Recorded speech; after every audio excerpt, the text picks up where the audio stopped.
बिस्मिल्लाहिर्रहमानिर्रहीम। अस्सलाम वालेकुम। कैसे हैं आप सब? उम्मीद है बिल्कुल खैरियत से होंगे। तो जनाब मैं भी अल्हम्दुलिल्लाह बिल्कुल खैरियत से हूँ। अल्लाह ताला आपको खुश रखे, आबाद रखे अपने अपने घरों में अपने प्यारों के साथ। तो हाज़िर हूँ आज एक ज़बरदस्त सी मज़ेदार सी यमी यमी सी बहुत ही चटपटी और मसालेदार रेसिपी के साथ। तो मैं यहाँ पर जो है ना 6 से 7 अदद जो है चिकन की बोटियाँ ली हैं मैंने, और इसकी यखनी रेडी करने के लिए 2 गिलास पानी शामिल करके थोड़ा सा नमक शामिल करके मैंने चढ़ा दिया है। और यहाँ पर जो है ना मैं प्याज कट कर रही हूँ। मैं बना क्या रही हूँ, तो जनाब मैं बना रही हूँ चिकन कोफ्ते और यखनी का सालन। तो ये एक न्यू रेसिपी है, आप इसको ट्राई ज़रूर कीजिएगा, आपको बहुत पसंद आएगा। और इसका टेस्ट जो है ना बहुत ही लाजवाब और बहुत ही मज़ेदार होता है। खाने वाला अपनी उंगलियां चाटता रह जाएगा और फिर भी दिल नहीं भरेगा। तो जनाब इसके लिए सबसे पहले जो है ना कोफ्ते, मैंने कोफ्तों के लिए जो है चिकन को पीस के रख लिया है। और तकरीबन मैंने यहाँ पे 3 पाव चिकन लिया है। और यहाँ पर मैं चिकन कोफ्ते रेडी करने के लिए जो है ना आधा मैंने प्याज इस तरह से बारीक कट कर लिया है। और उसके बाद जो है मैं यहाँ पर ले रही हूँ 4 से 5 हरी मिर्च। तो इसको मैं 4 अदद मैंने हरी मिर्च लिए थे। यहाँ पे ये देखें मैंने कीमे रेडी करके रख लिए हैं। और बहुत ही फ़ाइन अच्छा पिसा हुआ बिल्कुल कीमा है। और इसको बहुत ही अच्छा सा पानी मैंने निचोड़ लिया है, पानी इसमें बिल्कुल भी नहीं होना चाहिए। और यहाँ पर जो 4 अदद मैंने हरी मिर्चों को मैंने कट कर लेना है, क्योंकि इसको मुझे कोफ्ते में शामिल करना है। तो यहाँ पर मैं हरी मिर्चों को कट कर लेती हूँ।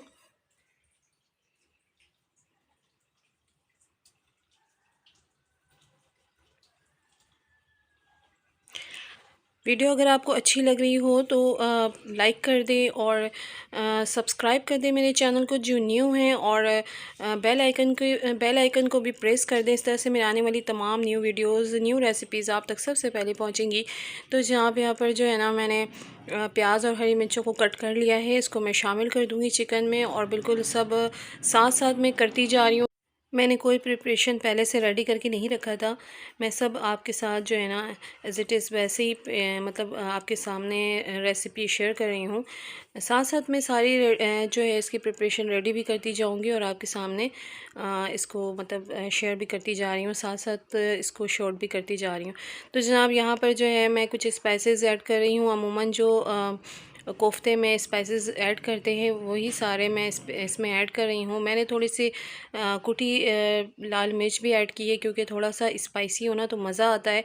कुछ हरी मिर्चें भी मैंने आपके सामने शामिल की इसमें।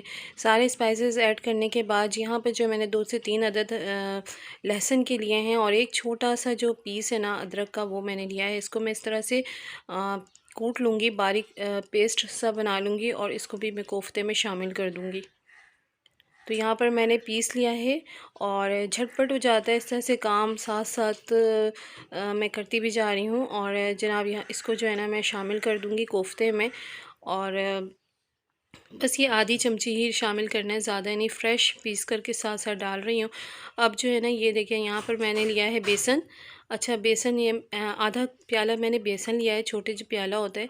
और इसको मैं थोड़ा थोड़ा शामिल करती जाऊँगी और मिक्स भी करती जाऊँगी। यहाँ पे क्लिप मेरे से मिस हो गया है, मैं आपको बता दे रही हूँ। मैंने यहाँ पे नमक ऐड किया है और एक अंडा। तो अंडा बहुत ज़रूरी है। अंडे से आपकी जो बाइंडिंग है ना कोफ्ते की बहुत ही ज़बरदस्त होती है। अच्छा यहाँ पर जो है ना हरी धनिया मैंने कट करके रखा था, ये मैं शामिल कर दूँगी। और इसको हाथ अच्छे से आपका वॉश होना चाहिए और हाथ से ही मिक्स करें। हाथ से ज़्यादा अच्छा मिक्स होता है, क्योंकि बहुत ही अच्छा मिक्स होना चाहिए। कोफ्ता अगर अच्छे से मिक्स नहीं होगा तो मज़ा नहीं आता खाने में, फ्लेवर सही से अंदर तक जाता नहीं है। तो बस ये मैंने थोड़े थोड़े से बेसन में ऐड करती गई हूँ। मुझे लगा जितना मुझे डालना चाहिए मैं डालती गई हूँ। और बिल आखिर मैंने सारे ही डाल दिए।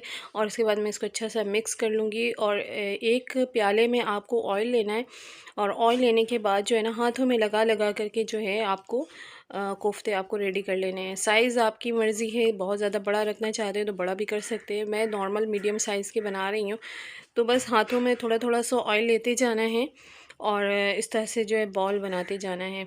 बहुत ही आसान है और बहुत ही मज़ेदार है। बीफ के जो कोफ्ते होते हैं उससे कहीं ज़्यादा ये मज़ेदार होते हैं। तो बस ये देखें, मैंने आपको पहले जो बना के दिखाया है वो बग़ैर ऑयल के बना के दिखाया, और ये मैं थोड़ा सा हाथ में ऑयल लगा करके बना रही हूँ। ये भी आप देखिए कितना इसमें शाइन आया है और बहुत ही फिनिशिंग के साथ जो हमारे कोफ्ते रेडी हो रहे हैं। तो बस इसी तरह से मैं सारे कोफ्ते रेडी कर लूँगी। तो ये हमारे माशाल्लाह से सारे कोफ्ते रेडी हो गए हैं। अब मैं इसको जो है ना 20 से 25 मिनट के लिए फ़्रिज में रख दूँगी ताकि ये और अच्छे से सेट हो जाए। उसके बाद जो है जब तक जो है ना हम कढ़ी के लिए अपने मसाले रेडी कर लेते हैं। तो यहाँ पर जो है मैंने 2 अदद मीडियम साइज़ के टमाटर लिए थे और 2 अदद प्याज, इसको मैंने मोटा मोटा कट कर लिया है और इसका पेस्ट रेडी कर लूँगी। हल्का सा पानी डालना है, ज़्यादा नहीं, और इसको मैं पेस्ट रेडी कर लूँगी ताकि अच्छी सी ग्रेवी बन जाए। तो यहाँ पर मैंने पेस्ट बना लिया है। टमाटर बहुत ज़्यादा रेड नहीं थे इसलिए पेस्ट भी इतना आपको रेड नज़र नहीं आ रहा होगा। तो यहाँ पर जो है ऑयल मैंने डाल लिया था और अब मैं जो है ना फ्रिज से मैंने कोफ्ते निकाल लिए हैं और मैं इसको फ्राई कर लूँगी। ये बहुत ही नरम होते हैं ना, तो बहुत ही एहतियात से आपको ऑयल में डालना होगा ताकि ये टूटे ना। तो ये बस यहीं पे थोड़ा सा एहतियात करना पड़ता है। उसके बाद माशाल्लाह से ये बहुत अच्छे बन जाते हैं ना, तो फिर इतना टूटने का चांस नहीं रहता। तो बस मैं एक एक करके डालती जाऊँगी। हाफ़ मैंने अभी फ्राई करने के लिए डाला है ताकि मुझे ईज़ी रहे पलटने में। ज़्यादा डाल दूँगी ना तो फिर पलटने में थोड़ा सा मुश्किल होता है और मुझे डर लग रहा है कि कहीं हमारे कोफ्ते जो है ना टूट ना जाएं। तो बस ये जो है थोड़े थोड़े से गोल्डन होना शुरू हो गए, तो मैं इसको स्पून की मदद से जो है ना पलट लूँगी ताकि हर साइड से जो है गोल्डन हो जाए।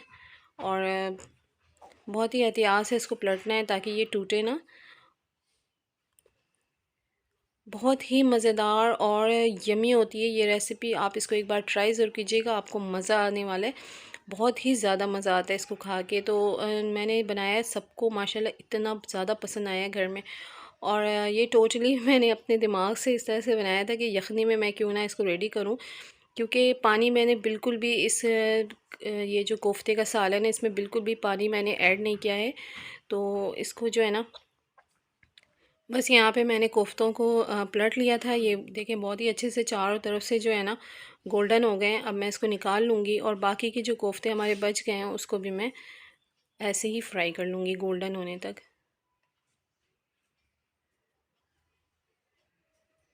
तो आप इस तरह से घुमा घुमा के आप इसको फ्राई करेंगे ना तो हर तरफ से बहुत ही अच्छा सा कलर आ जाता है इसका। तो यहाँ पे मैंने तकरीबन सारे कोफ्ते इस तरह से फ्राई कर लिए हैं और कलर देखें कितना प्यारा इसका कलर आया है। यहाँ पर मैंने एक पतीली ले ली है, इसमें मैंने आधा कप तेल डाला है। यहाँ पे मैं डाल रही हूँ दालचीनी के छोटे छोटे से 2-3 टुकड़े और यहाँ पे डाल रही हूँ आधी चमची सफ़ेद ज़ीरा। इसकी हल्की सी खुशबू आना शुरू हो जाए ना तो हमने जो टमाटर और प्याज का जो पेस्ट रेडी करके रखा है वो हम इसमें शामिल कर देंगे। तो यहाँ पे हल्की सी खुशबू आना शुरू हो गई है। बहुत ज़्यादा तेज़ आंच पे आपको ये सालन रेडी नहीं करना है, आपकी आंच जो है हल्की होनी चाहिए। बहुत ज़्यादा तेज़ आंच पे आप इसको जब बनाएंगे ना तो सालन इतना अच्छा नहीं बनेगा, अमूमन जलने का भी डर होता है। तो यहाँ पे मैंने टमाटर और प्याज का जो है पेस्ट शामिल कर दिया है। यहाँ पे मैं इसको पानी खुश्क होने तक थोड़ा सा भूनूंगी। तो यहाँ पे देखिए पानी खुश्क होना शुरू हो गया है। तो यहाँ पे मैं अदरक लहसुन का पेस्ट मैंने तकरीबन 1 चम्मच, बड़ा चम्मच जो होता है ना टेबल स्पून, उसका मैंने पीस के इसी तरह से कूट के रखा था, पेस्ट बना लिया था, उसको मैं शामिल कर दूँगी। बहुत ज़्यादा मैंने बारीक पेस्ट नहीं बनाया था। तो इसको मैं अच्छे से भून लूँगी और भूनने के बाद यहाँ पे मैं स्पाइसेस डाल रही हूँ। 1 बड़ा चम्मच मैंने लिया है पीसी लाल मिर्च, एक छोटी चमची जो होती है उसकी आधी चमची मैंने काली पीसी मिर्च ली है, 1 बड़ा चम्मच मैंने धनिया पाउडर लिया है, 1 चम्मच मैंने ज़ीरा लिया है और एक आधी चमची मैंने हल्दी पाउडर ली है। ये सारे जो है ना मसाले स्पाइसेस डाल करके जो है हमें इसको भून लेना है, बहुत ही अच्छा सा भूनना है। भुनने में कोई कॉम्प्रोमाइज़ नहीं होना चाहिए। जितना अच्छा मसाला भुना हुआ होता है ना उतना ज़्यादा मज़े का आपका सालन रेडी होता है। तो यहाँ पे मैंने आधा कप से भी थोड़ा कम दही का ले लिया है, फ्रेश दही है मेरे पास। मैं दही डाल करके जो है हल्की आंच पे मैंने इसको भूनना है ताकि बहुत ही अच्छा से इसका पानी भी खुश्क हो जाए और हमारे मसाले बहुत ही अच्छे से रेडी हो जाएँ। तो मसाला मैं अच्छे से भून लेती हूँ। उसके बाद भून लेने के बाद ये जब ऑयल छोड़ने लग जाए ना तो यहाँ पे मैं कोफ्ते मैंने इसको शामिल करके इसको अच्छा सा मिक्स कर लेना है। मसालों के साथ बहुत ही अच्छा सा मिक्स करना है और खुशबू इतनी लाजवाब ज़बरदस्त अभी से आना शुरू हो गई है।